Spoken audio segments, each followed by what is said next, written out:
So as you're watching this video right now, it's quite possible you've got some kind of monitoring sensor in your house, whether that's your temperature or humidity or even a carbon monoxide sensor.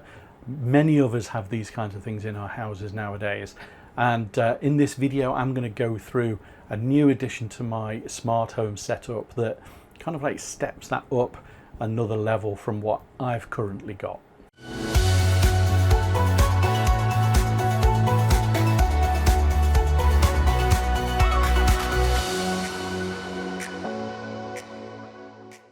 Hey everyone, and welcome to a new video on Bite of Geek.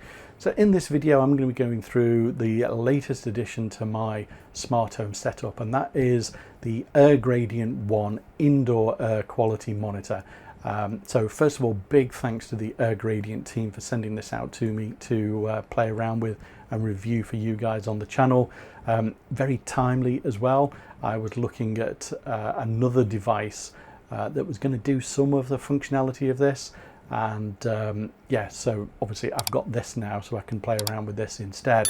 But what is the AirGradient One? Well, you know, to sum it up, it's a multi-sensor air quality monitor. Now, the device I was looking at was something that IKEA was offering. I was looking at that because it was a Zigbee-based device, and I know IKEA products play quite well on Zigbee network. However, it's only got basic information that it gathers there in terms of sensors, but you've got things like temperature, humidity, and PM 2.5. So you know, it doesn't have a huge range. It doesn't have as much as what the AirGradient One has available to it. Now, one of the really standout features of the AirGradient One, certainly for those of you who are Home Assistant viewers on my channel, is that this plays nicely whether it's local or whether it's cloud. So, you know, if you're one of those users that want everything local, which is one of the main reasons why you've got a Home Assistant, this is an absolute gem to go and have in your smart home setup. So what exactly does this measure? Well, you know, if you've never looked into this kind of stuff, which, to be honest with you, until I started looking at kind of like the offerings from IKEA and a couple of other ones that are available, you know, you don't really understand, you know, kind of like the different levels that are available, what can actually be recorded.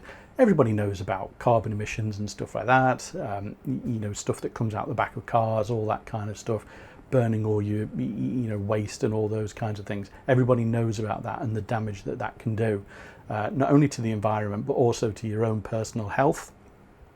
But the AirGradient One does kind of like different things here. So you know, you've got PM1 all the way up to PM10, and these are all the different you know, kind of like levels that are available in terms of size of particles that it can actually go and detect for you. So you know, these really tiny particles that can be so damaging to you know, a human's lungs or something like that if you're breathing those in all the time. You know, carbon dioxide, again, you know, if you've got high carbon dioxide levels, you know, people have died from this kind of stuff. So being able to know whether that is you know, around you, you know, in the rooms that you're sitting, in your house in general, you know, is so important to know about that kind of stuff. You've also got TVOCs and your nitrous oxide and dioxide as well, and of course you've got temperature and humidity sensors in there. So it really is quite a wide spectrum of sensors that you know, you get in this box, and you know, I'm not really seeing anything else on the market that covers all of that. As I say, you know, the IKEA one does half of that as a maximum, I would say. So AirGradient offer two types of sensors in two different versions. So let me explain. It's not as confusing as it sounds. So they've got an AirGradient One, which is your indoor sensor, which is the one that I'm going through with you today, and they've also got the AirGradient Open Air, which is an outdoor sensor. So you know, as much as you know, it's important to know what's in your house. You know, if you spend a lot of time outside, then having an outside sensor is just as useful to know what the air quality is like out there. Now, both of these you can get as a pre-assembled device, so just the same as you're just buying something off the shelf. However, if you like to tinker around a little bit, you can actually get these in kit form, and you just put them together yourselves, and there is a price reduction on that as well. So I'll talk about the pricing a little bit later in the video, but quite a generous pricing reduction if you decide to go the kit route. So this is the AirGradient One. Very understated packaging, obviously very recyclable. Inside we've got this nice little thank you card from the team, and the QR code on that. Don't throw this card away. It is the link to the assembly instructions for this kit. And then inside we've just got these two kind of like smaller sections. So we've got the actual main unit itself. So first impressions, larger probably than what I thought it was going to be, but not a massive unit. And then in this little side package here, we've got effectively an accessories kit. So we've got a number of items here, which I'll just quickly go through. So we've got our USB cable, so a USB-C at one end, which is the end for the unit, and then we've got a USB-A at the other end.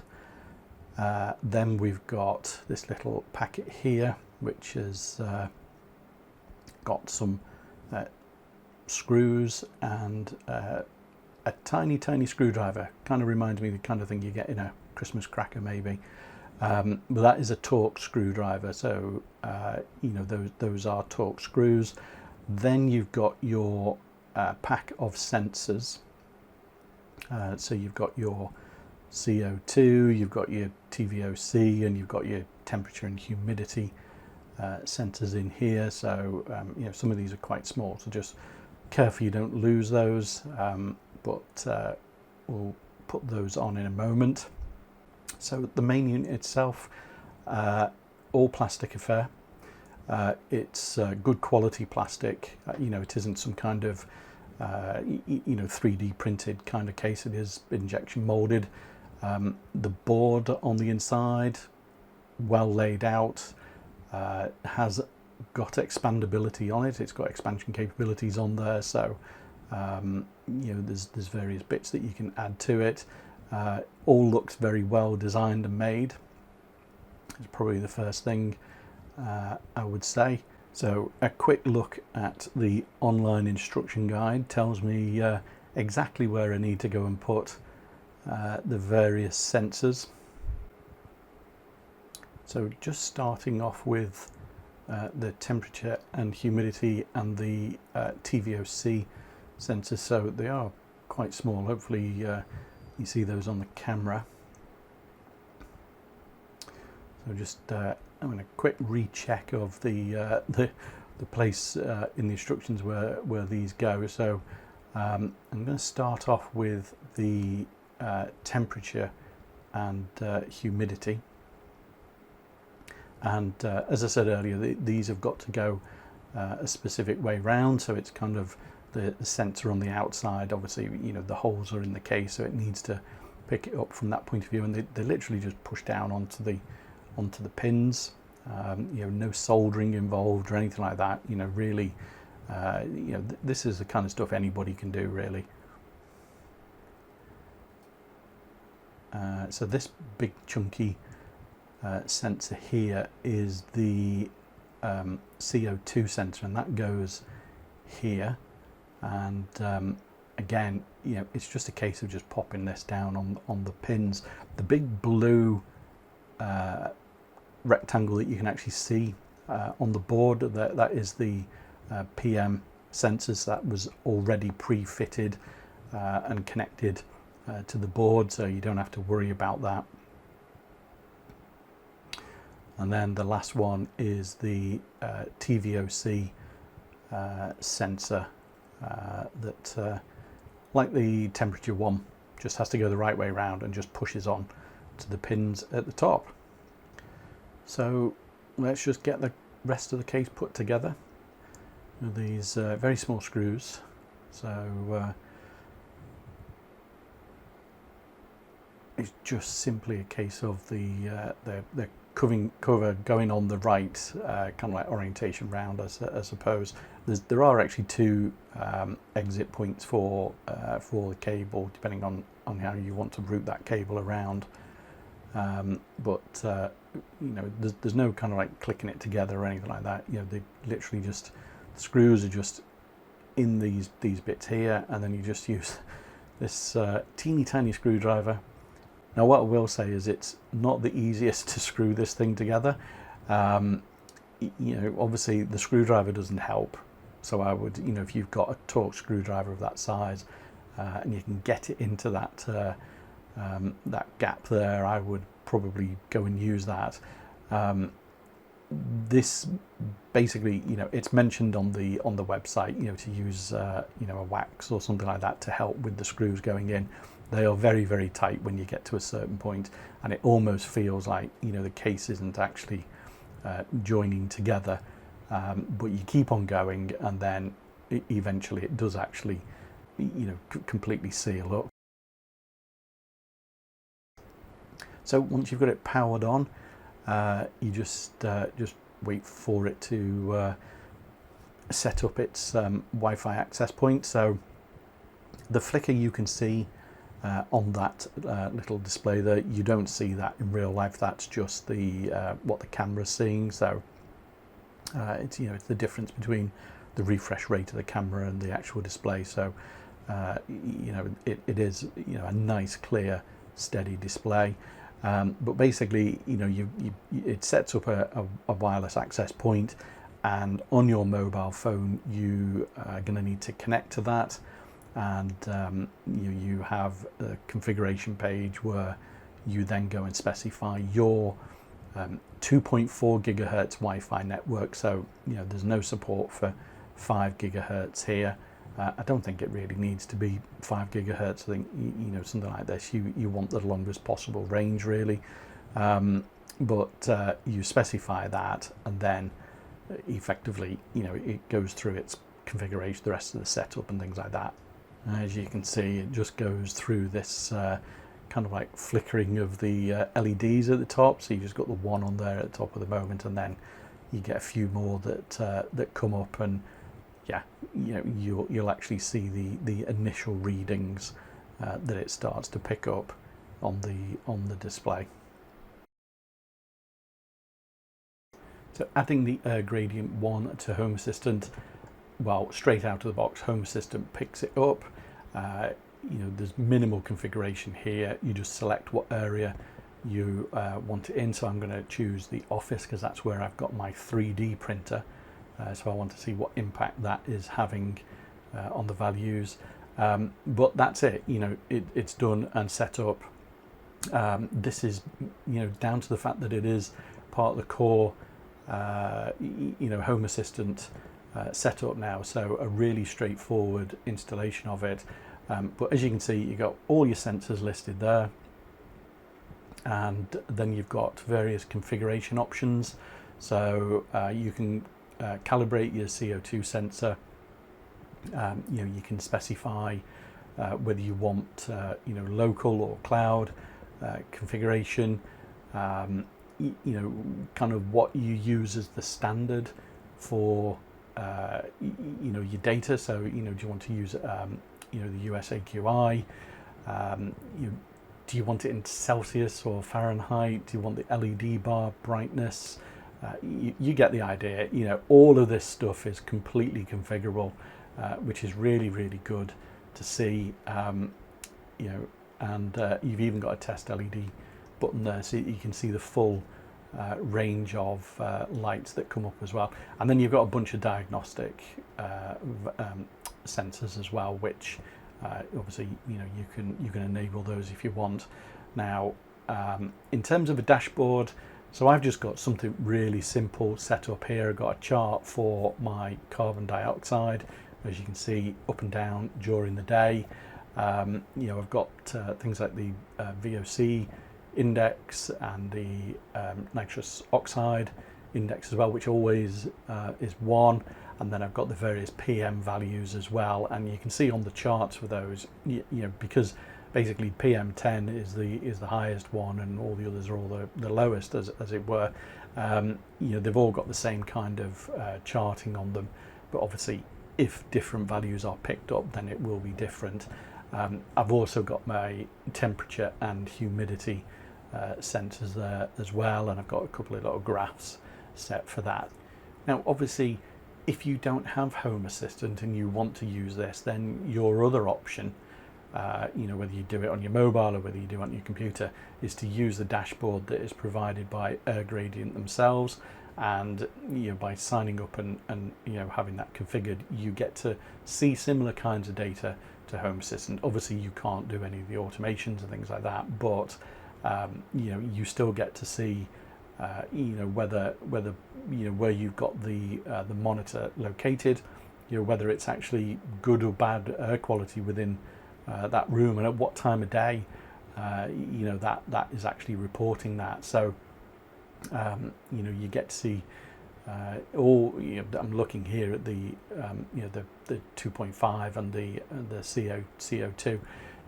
You know, you've got all this information that tells you what are acceptable ranges, you know, in terms of overall quality, what actually is, you know, kind of like a VOC and stuff like that. So, you know, if that's all kind of like new to you, then you know, there's plenty of information here. And obviously, you know, like in Home Assistant, you can go through the data for all the different sensors that is actually being captured by the AirGradient One as well. Now obviously with users who are sharing the data that's recorded, you know, AirGradient can publish, you know, this kind of thing on their website, you know, a worldwide map of the values that are being captured. UK looking not too shabby there, apart from in the Midlands, but yeah, you know, it's useful data for people to be able to see what's going on around the world. Okay, so in terms of pricing then, so if you're going to just want the out-of-the-box experience, the ready-to-go product, then it's $195 or roughly £153. If you're thinking, well, you know, that's a bit pricey, how much is the kit? Well, the kit is $138 or roughly around about £108. And as you could see earlier in the video, it's not a lot to do on the kit, so you know, you do save a significant amount of money by going the kit route. If you're thinking, well, you know, that's still over £100, well, the IKEA product that I mentioned earlier, that's £35, has, you know, not even half the number of sensors that the AirGradient One has, doesn't have the local functionality unless you've got kind of like the Zigbee network already set up.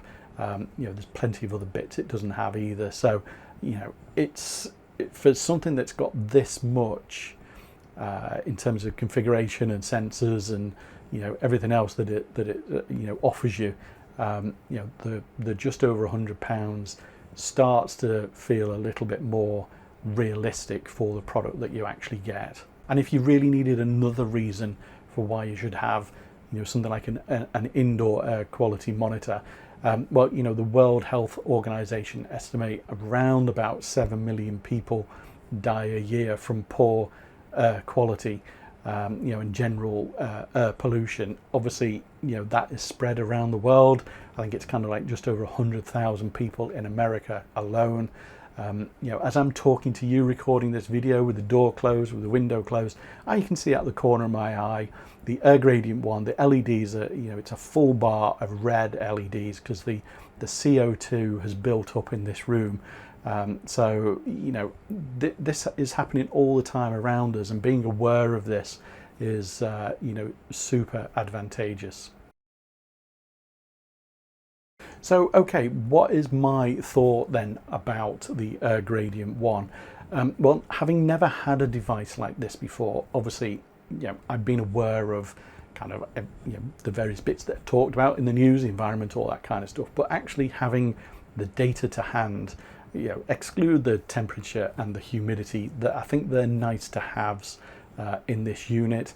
I've got other sensors around the house that tell me that kind of stuff, but having all the other stuff there, the TVOCs and the nitrous oxide and the carbon dioxide, all of that kind of stuff is really, really useful to have. It's going to be super easy to go and set up automations in Home Assistant based upon these values that are being picked up, so that I can keep those values under control and keep my personal home environment a comfortable environment and a healthy environment as well. I think it's a well-built product, very well designed. It feels a quality product. It doesn't feel necessarily cheap, because of the construction method that's being used. The kit, if you're expecting some kind of Lego experience, it's nowhere near that. So it kind of, everybody should be capable of being able to do that.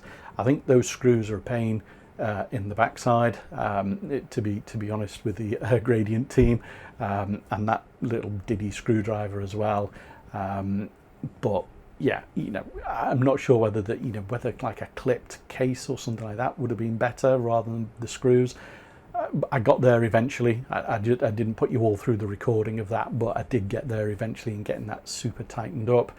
The board's expandable. It's well laid out. It looks like a quality product. There is the promise of spares being available to be able to, if something goes wrong, you need to be able to replace stuff. That's the options that you've got there. It's not cheap. Smart home tech very rarely is, unless it's things like light bulbs. But everybody's going to find value in this in a different way, I would say. And if you are somebody who genuinely cares about what is in your environment, whether that's outdoors, whether you go and get the outdoor monitor, or whether it's indoors, then this is probably a worthwhile investment for you to do that. So if you are interested, I will drop a link down below in the description. But I'd love to know your thoughts on this product. It's certainly been super interesting for me to use it over the last week or so, and to kind of see how things have been working out in my home. So certainly drop those comments down below. If you've enjoyed the video, then don't forget to hit the like button and subscribe to the channel for more content like this. But also, because it helps with the engagement with YouTube, it gets other people to see the video, and hopefully we get feedback from them as well. But as always, thanks for watching, and I will see you in the next video. Bye for now.